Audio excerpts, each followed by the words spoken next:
ஒரு மான் பிரசவ வழியில் துடிச்சிக்கிட்டு இருக்கு. அது என்ன பண்ணுது, பக்கத்தில் இருக்க குகைக்குள்ளே போயிட்டு மான் குட்டிகளை ஈன்றெடுக்குது. அங்கேயே கொஞ்ச நாள் அந்த குட்டிகளை வளர்க்குது.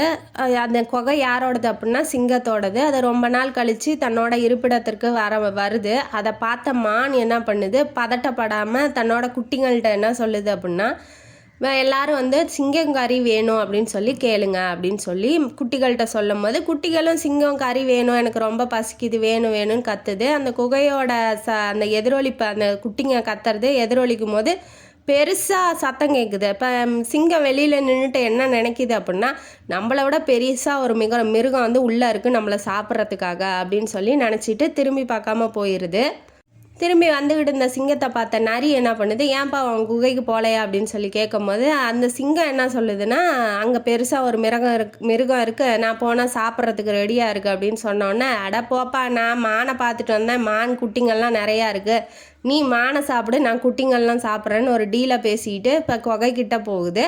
போனோடனே அப்பயும் என்ன பண்ணுது அந்த மான்னா, பதட்டப்படாமல் குட்டிங்கள்கிட்ட என்ன சொல்லுது, நீங்கள் கவலைப்படாதீங்க, நரி வந்து எப்படியாவது சமாதானப்படுத்தி சிங்கத்தை கூட்டிகிட்டு வந்துடுவேன், தன்னோட தந்திரத்தை வச்சு கூட்டிகிட்டு வந்துடுவார் அப்படின்னு சொல்லி நரி என்ன சொல்லியிருக்காப்புல, அதனால் நீங்கள் கவலைப்படாமல் இருங்க, உங்களுக்கு சிங்கம் கறி ரெடியாக இருக்கும் சாப்பிட்றதுக்கு அப்படின்னு சொன்னோன்னே, நீ எப்பேற்பட்ட ஆள், என்னையே தந்திரத்து மூலமாக நீ வந்து சிக்க வைக்க பார்க்குறல்ல அப்படின்னு சொல்லிட்டு அந்த சிங்கம் வந்து என்ன பண்ணியிருக்கோம், நரியை நம்பாமல் வால் முடிச்சு போட்டுக்கிட்டு கூட்டிகிட்டு வந்திருக்கோம். ஏன்னா இது எப்போ வேணாலும் நம்மளை கோத்து விட்டு போயிடும் அப்படின்னு சொல்லிட்டு பயந்துக்கிட்டு வந்திருக்கோம்.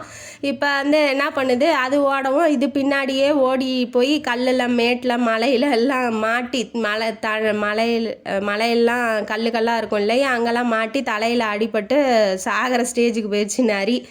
இப்போ இந்த கதையிலேருந்து நமக்கு என்ன தெரியுது, நம்ம எல்லாருமே சூழ்நிலை கைதிகள் தான். ஏன்னா ஒரு செயல் நடந்துருச்சு அப்படின்னா அந்த செயலை நினச்சிக்கிட்டே நம்ம கவலைப்படுறத விட, நடந்து முடிஞ்சிருச்சு, அதை மாற்ற முடியாது அப்படிங்கிறத நம்ம மனசில் வச்சுக்கிட்டு இனிமேட்டு என்ன பண்ணலாம், இனிமேல் என்ன செய்யலாம். ஏன்னா மானுக்கு வந்து சிங்கம் வந்து குகைக்குள்ளே வரப்போகுதுன்னு தெரிஞ்சிருச்சு. அது பதட்டப்படலை. ஏன்னா தன்னோட குட்டிங்களை அது காப்பாற்றணுங்கிறதுக்காக சமயோகித புத்தியை யூஸ் பண்ணி அது வந்து குட்டிகளையும் தன்னையும் காப்பாற்றிக்கிச்சு. அதே மாதிரி பதட்டப்பட்டு ஐயோ அம்மானு ஓடிச்சுன்னா வச்சுக்கோங்க, கண்டிப்பாக சிங்கத்துக்கிட்ட மாட்டியிருக்கும். அதே மாதிரி தான் வாழ்க்கையில் வந்து பதட்டப்படாமல் எந்த செயலையும் செய்யுங்க.